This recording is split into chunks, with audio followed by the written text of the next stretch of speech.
পার্থবাবুর মানে যে বক্তব্য এসেছে সেই বক্তব্যটা আমার মনে হচ্ছে হৃদয়ের ব্যথা থেকে উনি বলছেন।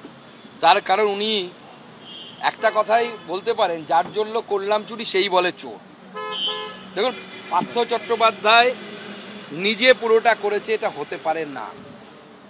আমরা তো জানি পার্থ চট্টোপাধ্যায়ের কাছে মমতা বন্দ্যোপাধ্যায়ের, আমি নাম নিচ্ছি না কারণ আমি এটা প্রমাণ করতে পারবো না, কিন্তু আমাদের কাছে চাক্ষুষ যিনি দেখেছেন তার কাছ থেকে আমরা শুনেছি মমতা বন্দ্যোপাধ্যায়ের বাড়ির একজন মহিলার কাছ থেকে, তিনি কি আমি তার নামটা বলতে পারছি না, পার্থ চট্টোপাধ্যায়ের কাছে লিস্ট যেত।